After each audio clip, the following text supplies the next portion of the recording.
It is crucial to approach any situation with a holistic perspective, considering the interconnectedness of different elements and how they can impact each other in positive or negative ways.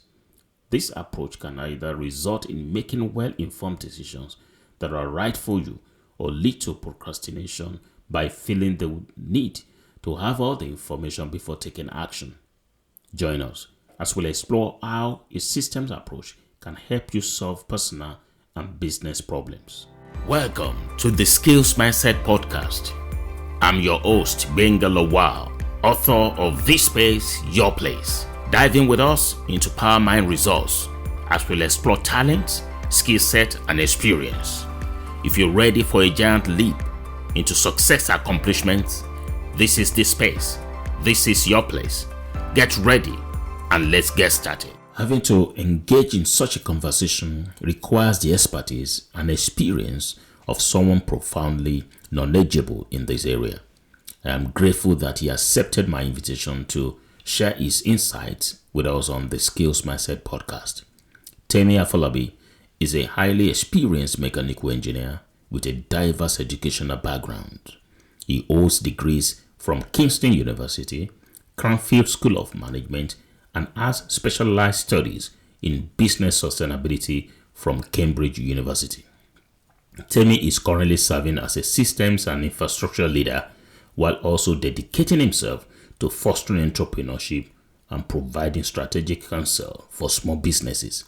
Additionally, he holds a position as a visiting lecturer at Southampton Business School.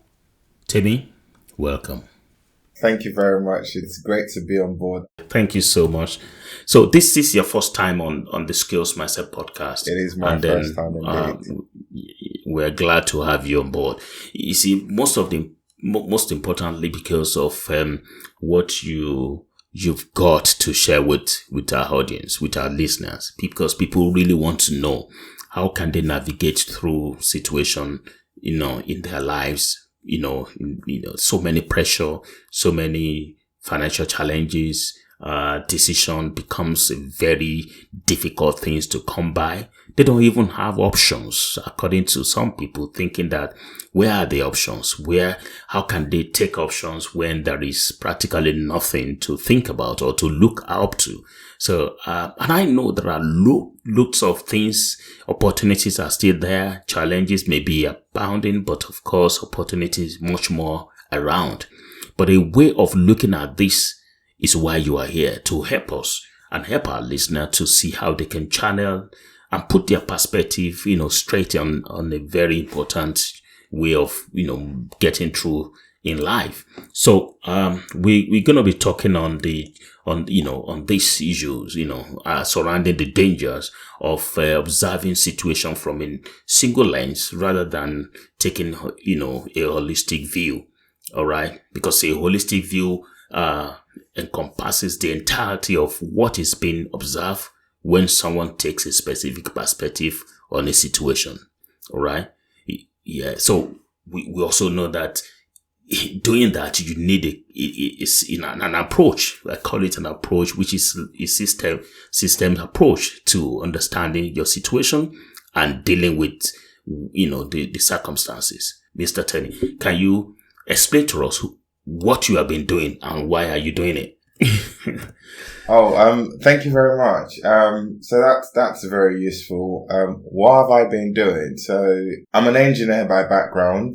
And by nature of my role, I've worked on lots of infrastructure projects, which has lots of interfaces, interconnectedness, and it's about bringing lots of different components together, and different systems together.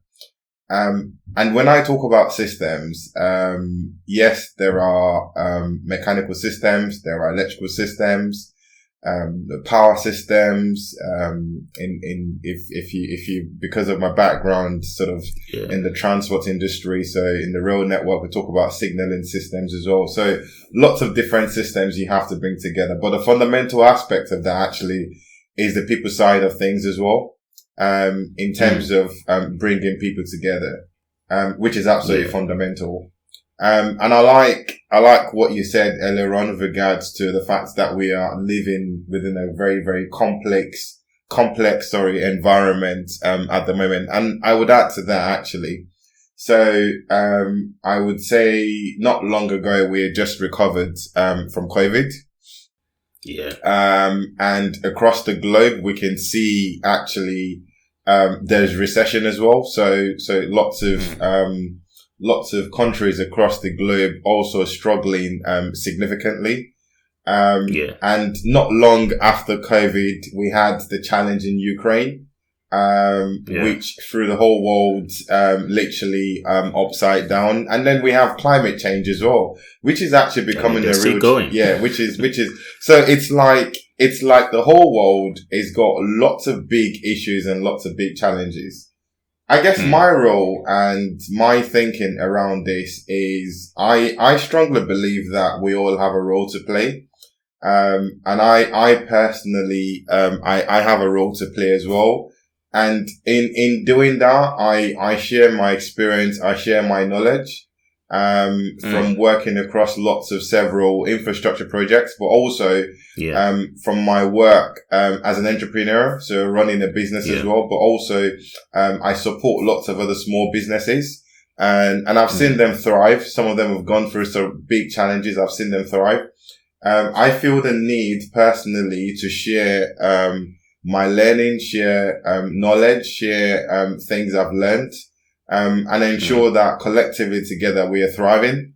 And we can, certainly, I strongly believe that we can, overcome these challenges and turn all of these challenges into real opportunities, that would create a better future for people. Wow. Thank you so much for that. And I think, people would love to hear how that can be done because, as small or as little as it may look, in terms of family situation, they are also looking for a way to ensure that the present situation does not turn to a complex one for them. It's already challenging, but of course, they're looking for a way to quickly address it so that they can. It is challenging, and it's as you were talking, I was just thinking actually as well. So, in view of the background of COVID, the war in Ukraine, and actually, aside from the war in Ukraine, we've also got Israel. And Hamas as well, and the Palestinian states, the challenges going on there, which is very sad. We see different people, very, very honest people, and people who haven't done nothing wrong, just losing their lives on a daily basis. And then obviously I talked about recession, climate change, and lots of global, challenges as well. And all of this just lends itself to a wicked problem. It's a wicked problem. And a wicked problem in the sense of the fact that there isn't a single solution to this. There isn't a one size fits all to address all of these challenges. And that's why my thinking, and I strongly believe actually that the type of individuals or the type of leaders who are going to succeed, in the current global economic climate are system leaders. And what I mean by system leaders are leaders and individuals who are going to take a holistic view and a holistic approach to ensuring that we can resolve, and address the global challenges. And taking that systems view or systems thinking or systems approach, depending on what you decide to call it, it's basically looking at the interactions between different parts of the system. So looking at interactions between at company level, look at the interactions at sector level, looking at interactions at society level as well. Ensuring actually how do all of this come together and actually taking things from a circular approach as opposed to looking at things from a linear thinking approach. I strongly believe that it's system leaders who are going to thrive. In the world that we live in today. And I just want everyone just to reflect on this. Actually, imagine a world where, everyone has access to, and not even in the developed economy. So if we looked across, some of the poorer nations, where obviously there is limited access to water, limited access to land, limited access to natural resources. And actually, if we just think about it, actually, if we have a world where everyone has access to all of these things, like just the basic amenities, land, water, natural resources, we've got zero pollution, we've got effective energy systems as well. We can protect and preserve natural habitats. Imagine if we're able to do that. It's just a fantastic, it's possible. But I strongly believe that the individuals who are going to play well in this space and who can really thrive are leaders. Because tackling all of these challenges and actually just delivering against net zero, resolving the climate challenges, it's only possible if we can all come together. And coming together basically means the government, the finance, businesses, industry leaders working together to find a solution that would create that sort of transformational change for people and for planet as well. But I would normally say as well that, coming together is just the beginning. This is a phrase I tend to use all the time. Coming together is just the beginning, but the real success can only happen once we all understand the individual and the collective roles that we must play to address those, significant challenges that are threatening people and planet. Yeah. Thank you so much for that. That caught my attention and very deep in what you have just mentioned. You see, maybe we'll come back to that, but because I realize that if we need systemic leader, if we need systemic leaders at this moment, crucial time in the global,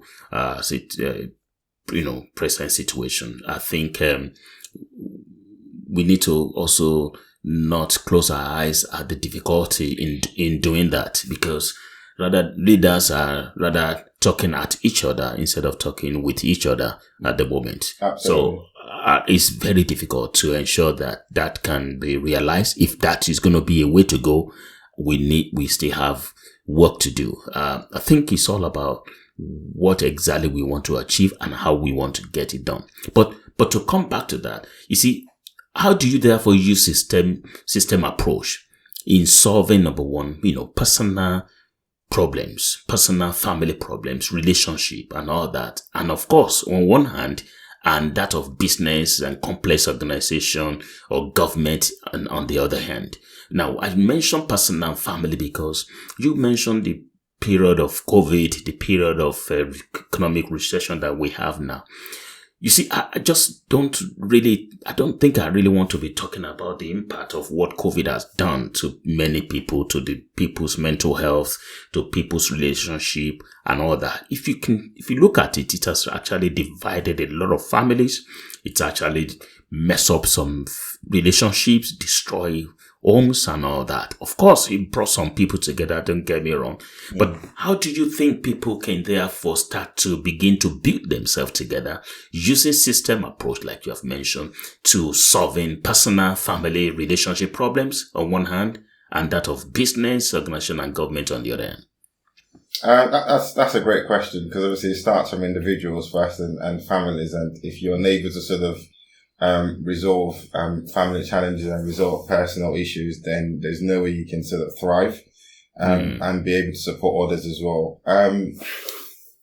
I would start that question just from I think going back to a bit of what I said earlier, and I think you touched on this as well in terms of the complex challenges that we face. We are in a season of lots of uncertainty. And there isn't an automatic way out, of this like issues and challenges. But in the midst of those, and I'm going to repeat what I said earlier on, in the view of, there are opportunities as well. There are endless opportunities, to be able to add value and to be able to support, in terms of, firstly, reduce, sort of resolving those challenges. We're not going to sort of resolve all the problems on our own. No individual can resolve all of these problems, but it's all about sort of coming together. And I think I'm going to give some sort of 3 key areas I think people need to look at. And these are for individuals, and things obviously they can implement, with their family members as well. And even things that individuals can take into their own sort of business and even organizations as well. The first one is about awareness. So actually just creating that clear understanding of actually this is where we're at the moment. So creating an I think I awareness. like that. And Understanding the problems. Yeah, understanding the problem. So that's the first one.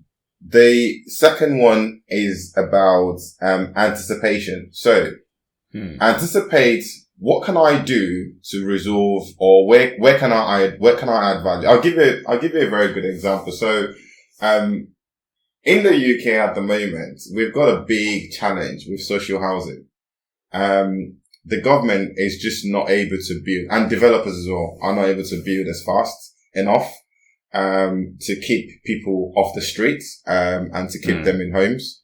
Also, the mortgage market and the sort of the rise in interest rates has created a big shock in the market. So there's a huge demand for new housing. And one of the areas I've been exploring with some of the businesses I work with actually is, how do we resolve this challenge? And this is not about trying to make as much money as possible, but actually, how do we support communities and support people in resolving this challenge and creating that sort of housing? Just as an example. So I mean, that's one area that obviously that can, I'm just giving an example on an area that can be explored, but it's about anticipation though. So anticipating actually and understanding actually where can we add value here and what can we do differently. And the third area is about agility. So how agile are you and how flexible are you to be able to shape, to adapt, to the challenges, the situations, that we come across. And I think the key thing here is about, how do you turn all of those intentions, into tangible actions that delivers real results and real outcomes? Yes, there are challenges. Yes, people are facing like significant, challenges as well. Just even starting from the families, as you rightly say. But in the midst of every challenge, there is always, a solution. There is always a way forward. I would encourage individuals, encourage families, encourage businesses as well. Do not dwell on the challenges. Do not dwell on the things that you can't fix yourself, these problems. We can't resolve them, but actually what we can do is to pour on the thinking heart of, actually, we've got the awareness. We anticipate actually there's a brighter future. There are better things to come. But in that anticipation, we are taking steps to ensure that actually we are putting our house in order and putting all of those building blocks in place to ensure that we can make real impact, and make real change as and when the opportunity comes. And we're agile as well. So we've got real agility, and able to sort of turn those intentions into real and tangible actions. That sounds good, which is intentional, to be honest. It's a lot of commitment in that you have just mentioned. And I hope this can help someone to see that, rather than dwelling on the problems and the issues that set us apart, we should rather be, putting our resources together, energy together, to ensure that we can come together and resolve the matter, whatever it is that we have identified. We can actually, deal with that, looking at it from using the system approach, dealing with the situation. Thank you for that. So how do you therefore, because I know you've done some projects in terms of similar situation like this. You've resolved so many, in your work, in your business. You've handled, some, big infrastructural situation to resolving matters. So what are some examples of systems that you have worked with, that maybe you have done in the past or you are currently doing, that you think people can borrow or learn from the experience that you have? Yeah, absolutely. So good question. Just before I answer that, actually, this is all about leadership as well. And I think now more than ever, we need leaders to step up. And I think those who are going to lead, the question or what I would be saying is that how do I become the leader that I wish I had? I repeat myself. So I think we've got a leadership deficit at global level. And the question for individuals is that how do I become the leader that I wish I had? And I say that because we're surrounded by lots of sort of visual problems. And in the midst of those visual problems are lots of hidden opportunities also. It's all about preparation. Now, going back to your question, in terms of what have I done? So, I will talk about 4 key principles. So the first one I actually learned on, one of the projects I worked on, and I recall the chief exec at the time, for Crossrail, and lots of other leaders in the program came up with the concepts of owning the whole. And what they meant by owning the whole is the fact that we are all in this together. And what that basically means is that you need to see and you need to act from the whole. So when you're looking at things from a broader perspective, and with the actions that you're taking, and the steps that you're taking, you're acting based on what you can see from an holistic perspective. So seeing and acting from the whole is absolutely fundamental. It's key. Yeah. The second one is, so creating the conditions for the whole coalition, to come together, thereby enabling real and tangible actions. And basically what that means is, how do you bring people together to resolve real challenges? Because no man is an island and no man is going to resolve these problems on their own. So it's absolutely fundamental that you create those conditions. So it creates real conditions for people to collaborate, creates real conditions for people to work together, to ensure that we can deliver real results and actually achieve benefits and tangible outcomes as well, which would give us what we're looking for. The third one, which I think is really, really fundamental, and it's more important now more than ever, is that diversity of thought and diversity of thinking.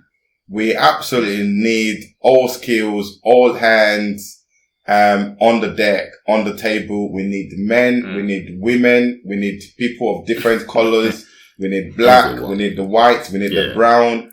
This is about integrating diversity of people and thinking. I think we've gone past a world where you walk into a room and when you walk into the room, everybody looks like Temi. I personally say this all the time. I don't want to be in any environment where everyone looks like me and acts like me. You need diverse thinking. You need diverse people. You need diversity of thoughts as well. That's so true. Which is absolutely fundamental because you're going to get different views and different perspectives. In addressing these challenges. So this is actually looking at things from a sort of strategic lens. And then the fourth area actually is that need for creative thinking, and transformative change as well. So, creative thinkers, innovation, forward thinking is absolutely fundamental, to ensure that we can get that sort of transformative change that we're looking for. Yes, that is powerful. That is so true. Well done for that. I was just thinking while there are a few things that came to mind. The first one is I'm still going to talk about, because you mentioned something very, very important, which I was going to raise, and I'm still going to raise it. That is strategic thinking. Okay. You mentioned about the way people think. But before we get into that, you see, I believe from my own understanding that, leaders they're scarce, put it that way. And it's not only at the global level, but even at home, and I like bringing this home because many people want to first and foremost sort out the situation around them. And then, of course, what is going on out there. But from the experience you've had, I'd like people to share from this, how do you do it? How do you communicate and engage with different stakeholders? You mentioned the project you've done. You mentioned how important leaders have, or leadership is crucial to ensuring that projects are completed, and of course everybody's in the same boat, and there's, we all have to put our eyes open, our ears on the ground, our hands on deck. Everybody keep doing something. So how do you communicate and engage with different stakeholders in a system and build trust at the same time while you are creating alignment among them? That's a very interesting one, because communication is really key and absolutely fundamental. I guess the first key thing is the fact that you need to maintain that positive outlook. In the midst of challenges as a leader, everyone is looking at you. Sure. And everyone is relying on you. And I strongly believe that the job of leaders is to provide clear direction. So clear direction in the sense of communicating to your team, communicating to everyone, this is the direction that we're going. When you've got challenges, no one wants a leader who cannot be very, very clear. Obviously, whilst taking into consideration perspective of others, and this is where you need to ensure you talk to your team, you engage with your team, you understand what's going on, you're in the midst of it, you're in the thick of what's going on, so that you can understand what needs to be provided in terms of direction. But I think from a communication perspective, so direction is absolutely fundamental. So really, really important. Yeah.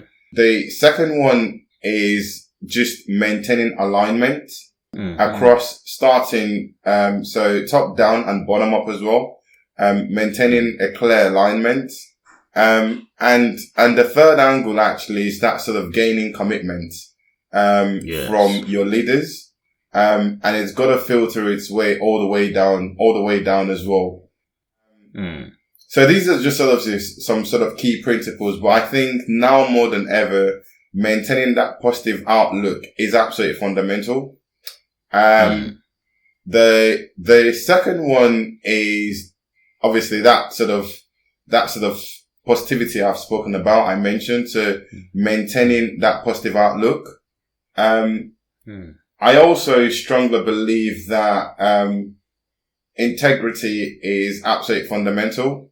So being true to your word, let people know you for who you are. And I think it's really important that leaders lead by commitment, not by personal egos, and trying to be the one in charge. So, actually, I will at this point reference the best leader on earth, someone who led, by service. So serving people. And that's Jesus Christ himself. So he's the best leader who actually demonstrates what servant leadership means. Because the job of every leader actually is to serve. That's why we're there.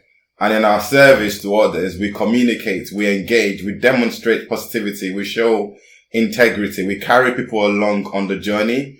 We provide that sort of clear direction I've spoken about. We maintain alignment across our sort of leadership team and all the way down as well. And that alignment can come only by regular communication and regular engagement, and just maintaining commitment as well. Now, that being said, from my experience, my personal experience, it's not as easy as it sounds.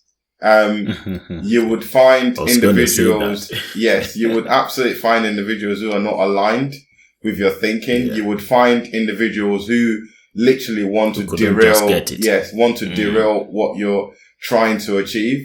But I think it's really important. And this is where this is really, really key, to maintain that sort of clear voice and clear purpose. So clear purpose is what's going to really drive lots of big organizations forward. So maintaining that clear purpose and clear vision, and providing that sort of clear strategy, absolutely fundamental. But discipline is also key as well. Discipline is absolutely important.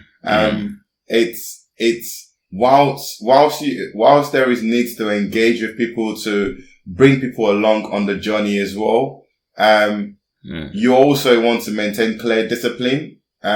And anyone who is going to sort of derail, then you've got to make sure there are actions in place to manage those issues and challenges, because it's not as easy and straightforward as we think sometimes.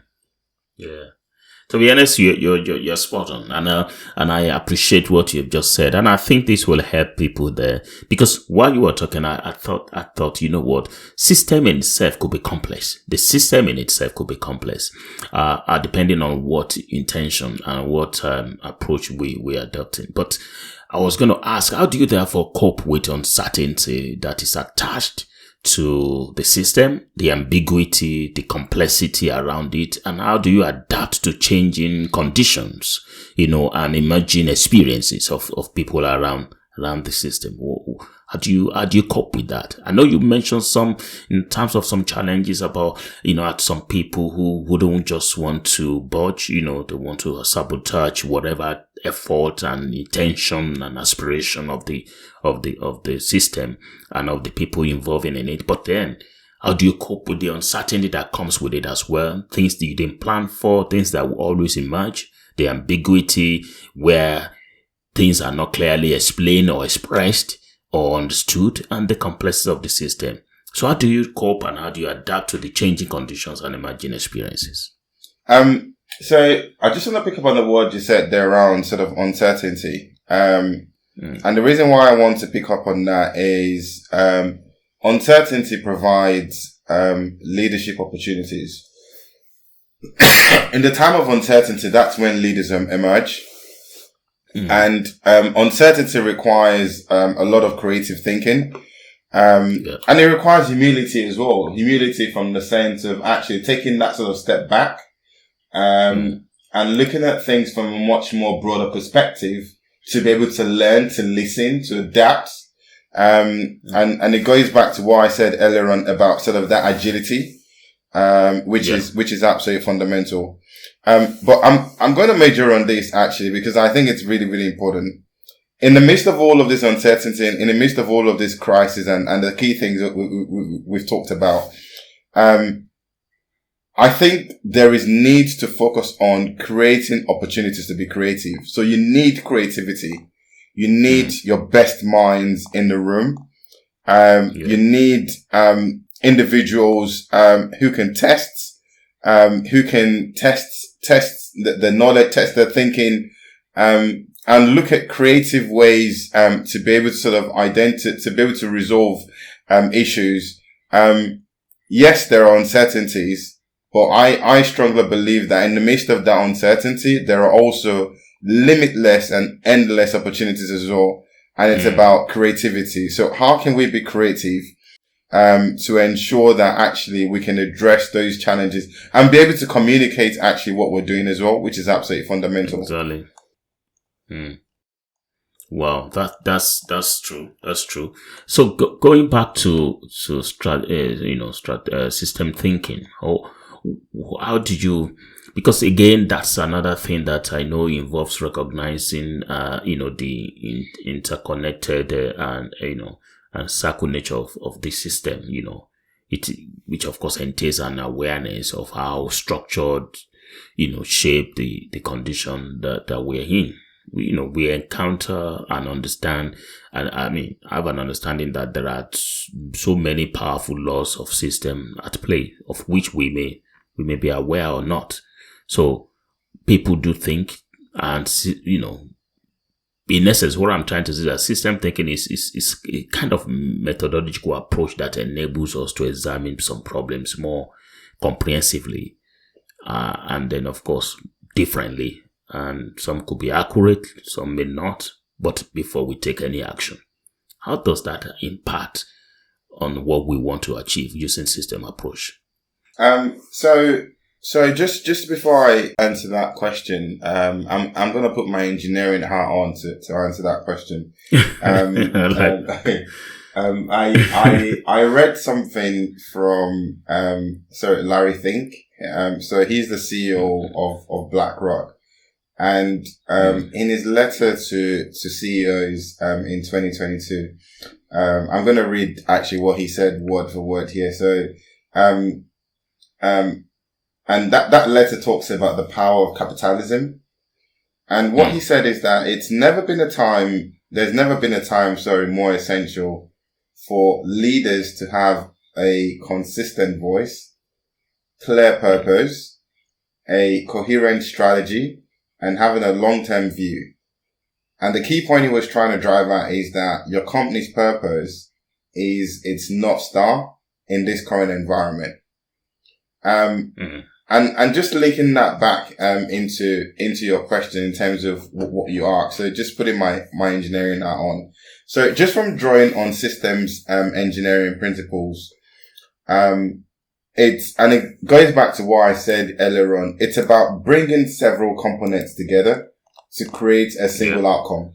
So basically all you're doing is looking at things from a much more broader perspective and looking at actually how do several things link together and how do you bring them together to create a single outcome? At the end of the day, it's a single outcome. It's a single outcome that we're trying to achieve. And I think the best way and one of the approaches I've adopted in terms of getting that. So firstly, it's about creating that sort of detailed and credible plan. And that detailed and credible plan is something that provides a clear framework that would drive the change that you're looking for. So create a credible plan, and make sure that credible plan, sort of provides a clear framework that gives you a sort of strategic change, that can be implemented. The second one, when you take obviously a systems engineering perspective as well. So it's about sort of finding the key leverage points within the system. So within every system, there are leverage points, there are easy wins, there are quick wins. How do you identify those sort of quick sort of leverage points within the system? And there is something in engineering called, cradle to cradle production, principles. So basically it's looking at things from an end to end perspective. So adopt a cradle to cradle, production sort of process. And then the last one is basically integrating across like the entire value chain as well. So that goes back to the whole concept of taking things, a lot more holistic rather than looking at things just as a single element. Yeah. Thank you so much for that.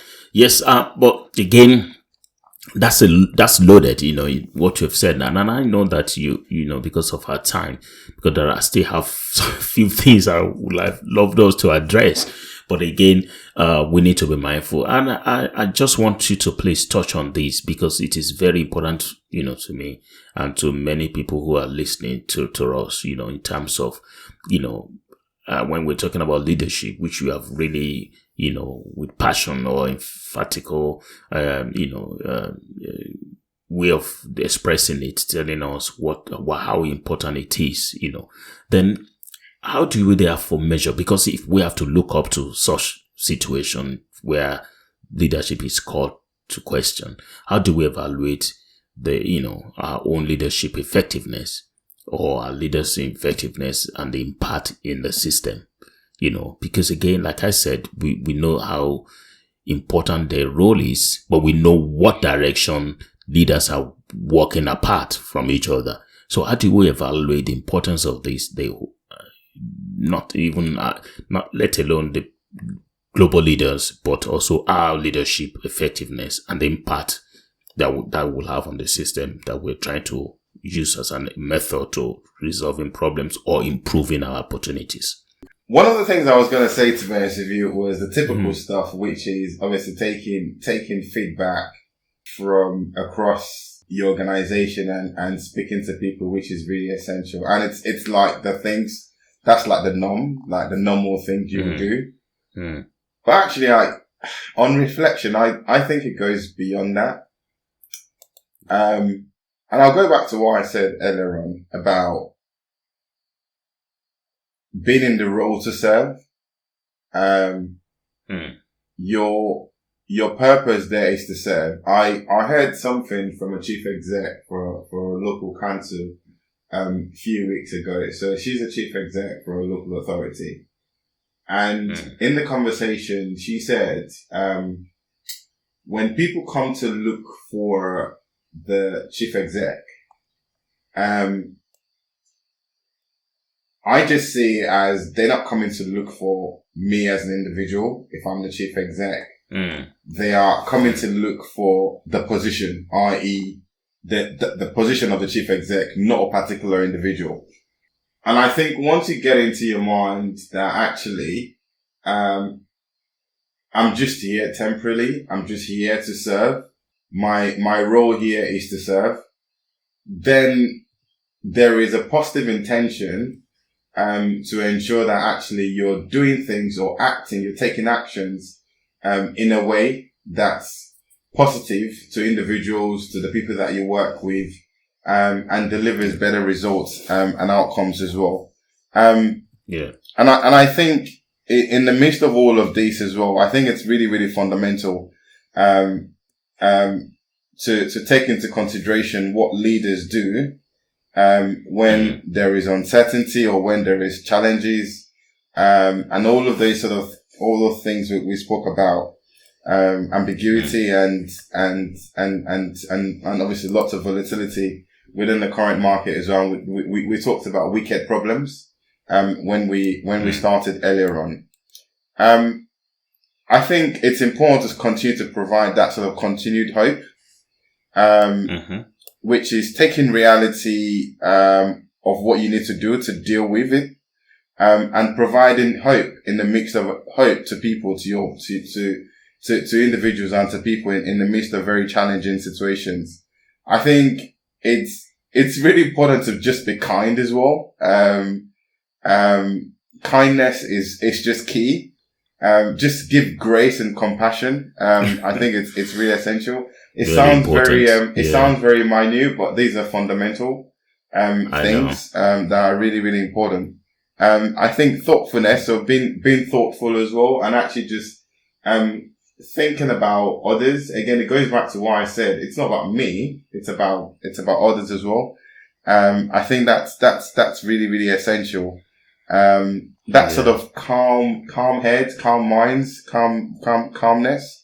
I think it's really essential as well. Lots of very, very just, it sounds very small, but they are absolutely fundamental and fundamental, I know. And critical, for the times that we live in. Thank you so much for that. I think that's very, profound, that you have mentioned all that, because I was also looking at how can we play on that? How can that play out, particularly when we're in need of such at this moment? Everybody needs to wear, that responsibility. You got to be conscious of the situation, and then of course take responsibility to ensuring that we can address or collate or organize the system of resolving issues around us, also in the world that we live in now. Thank you so much for all that you've said and for this. I don't know, because of your time, I know you got another appointment in the next minute. Can you just give us, in summary, or in conclusion, a tip or the final words, as you may want to put it, so that we can take home on this note? Absolutely. So, I mean, I will go back to where I started from, which is we are in a season of lots of uncertainty at this very, very present time. But I think there is a big opportunity for us collectively to build back better, and to prepare ourselves for what's to come. And I would say in that sort of preparation, if we prepare well today as individuals, as leaders, as organizations, as businesses, then we would not have to repair tomorrow. So if we prepare well enough today, we would not have to repair tomorrow. But I think it's really, really fundamental. So going back to some of the 4 key principles I talked about in terms of taking a sort of holistic systems thinking approach and systems leadership to addressing sort of these big challenges. I think it's really important that collectively we see and act from the whole. So we take everything from a holistic perspective, and the actions that we're taking those actions from a holistic perspective, as opposed to looking at just single elements. I think it's really, really important that leaders and individuals, even themselves, create conditions for the whole coalition to come together. So how do we bring people together to achieve real and tangible outcomes that delivers real benefits and results? I think it's really important that we integrate diversity of people and thinking. I talked earlier on about the fact that I do not want to sit in a room where everyone looks and acts like Temi. We need diverse thinking. We need diverse people. We need everyone on the table. We need all hands on deck, to be able to resolve the challenges that we face. And the fourth aspect, which I talked about earlier on, is the need for that sort of creative thinking. Creative thinking is absolutely fundamental, to create that sort of transformative change, that we need. There is certainly a light at the end of the tunnel. In the midst of every challenge, there are endless opportunities. So the question and my challenge to everybody is, how are we going to take all of these challenges, that we face, all this uncertainty? How are we going to take all of this and turn into tangible opportunities whereby we are delivering results, for ourselves, for our families, for our communities, and for everyone around us, so that we can make this world a better place? It's been great joining your podcast today. Thank you very much. Thank you so much, Temi. Thank you for your experiences and expertise. We really appreciate this, and I know our listeners will be happy that you honor our invitation to be on this podcast, the Skills Mindset podcast. Thank you. And thank you so much. We know, just to way of wrapping this up now, that guys, a system approach is the way to go, of thinking that, views. I mean, it's a kind of thinking that views are the problem. View a problem as a whole rather than as an individual part. Because we can hear from our experts who emphasize that the interaction and relationship among components of the system is very important, and how they can impact the overall outcomes and goals.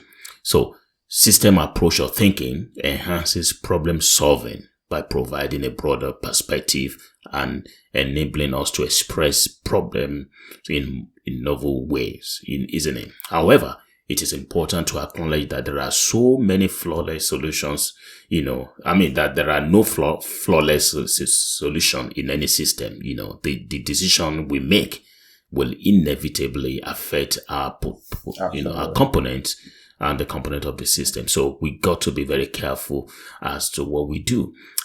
So guys, become the kind of leader you can comprehend and exert influence over intricate, system like organization, community, family, the ecosystem in general. This individual is capable of promoting collaboration, innovation, and learning among a variety of stakeholders, ultimately bringing about positive change for the benefit of all. And that is the old concept of system approach.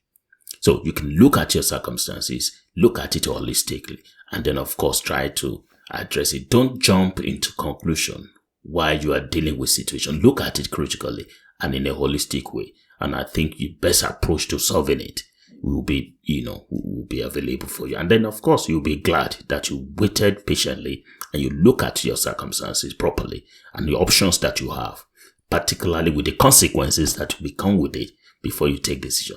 So thank you so much, guys, for listening to this podcast. We hope you find it inspiring, informative. If you have any question, comment, or inquiries, please visit our website at www.skillsmindset.com and leave us a message. One of our team members will reach out to you. We encourage you to subscribe to this podcast so that you don't miss any episode, and kindly share it as well. I encourage you to approach your every moment with courage and optimism. Keep pursuing your dreams with knowledge and unwavering passion. Until next time, take care and stay focused. Goodbye for now. Thank you. Thank you.